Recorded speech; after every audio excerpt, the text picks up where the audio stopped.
Hello everyone. तो कैसे हैं आप सभी। तो देखिए, रतन टाटा जी का निधन हो गया है। तो हम देख लेते हैं कि अब तक की उनकी जीवन की यात्रा कैसी रही है। तो आइए, टाइमलाइन के हिसाब से हम एक संक्षिप्त वर्णन प्रस्तुत कर रहे हैं। 1937 से 2004 रतन टाटा की यात्रा।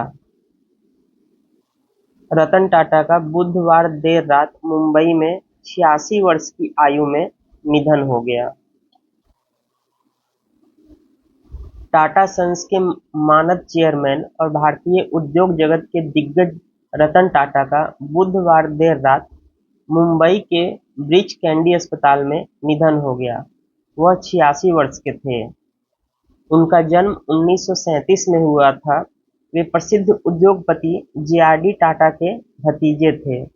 भारत की विकास कहानी में उनके योगदान को, उनके परोपकार को और दूरदर्शी नेतृत्व और नैतिक व्यावसायिक प्रथाओं पर जोर देने के लिए भारत हमेशा उनका ऋणी रहेगा।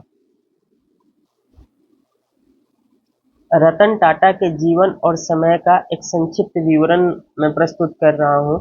तो देखिए, 1937 में उनका जन्म हुआ था। 1955 ईस्वी में रतन टाटा मुंबई में हाई स्कूल की पढ़ाई पूरी की।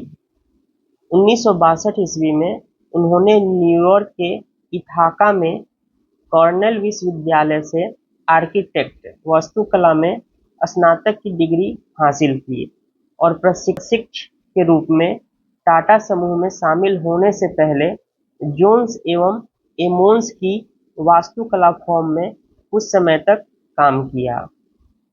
सन 1971 में उन्होंने टाटा समूह की एक company national radio and electronics company Nelco का प्रभारी निर्देशक नियुक्त किया गया। 1975 में उन्होंने हार्वर्ड बिजनेस स्कूल में उन्नत प्रबंधन कार्यक्रम में भाग लिया। 1981 में उन्हें टाटा इंडस्ट्री का अध्यक्ष नियुक्त किया गया। 1983 ईस्वी में उन्होंने टाटा सॉल्ट लॉन्च किया, जो भारत का पहला राष्ट्रीय ब्रांडेड आयोडीन युक्त नमक था, जो बाद में अपनी टैगलाइन देश का नमक के कारण घर घर में पहुंच गया। 1986 ईस्वी में उन्होंने भारत की प्रमुख राष्ट्रीय एयरलाइन कंपनी एयर इंडिया के अध्यक्ष पद को संभाला, लेकिन 1989 में उन्होंने इस पद को त्याग दिया। वर्ष 1991 वे अपने चाचा जे.आर.डी. टाटा के बाद टाटा ट्रस्ट के अध्यक्ष बने, जिसके पास टाटा सन्स में लगभग 66% हिस्सेदारी है, जो टाटा समूह की कंपनियों की होल्डिंग कंपनी है। उसी वर्ष टाटा मोटर्स ने यात्री वाहन बाजार में प्रवेश किया। वर्ष 2000 टाटा टी ने नई सदी की शुरुआत की, जब उसने टी बैग का आविष्कार करने वाली प्रतिष्ठित ब्रिटिश कंपनी टेटली टी का अधिग्रहण कर लिया। कथित तौर पर यह सौदा $430 मिलियन से अधिक का था। सन 2000 में ही रतन टाटा को भारत के तीसरे सबसे बड़े नागरिक सम्मान पद्म भूषण से सम्मानित किया गया। सन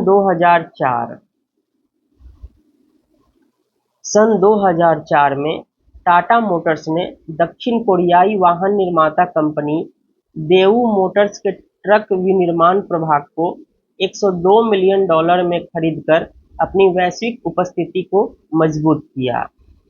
सन 2006 टाटा समूह ने टाटा स्काई के शुभारंभ के साथ डायरेक्ट टू होम टीवी बाजार में प्रवेश किया।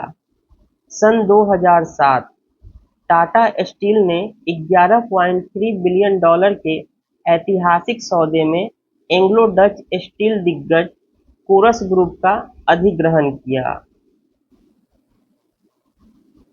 सन 2008 टाटा मोटर्स ने फोर्ड मोटर कंपनी से जगुआर लैंड रोवर कारोबार को $2.3 बिलियन में नकद में खरीदा।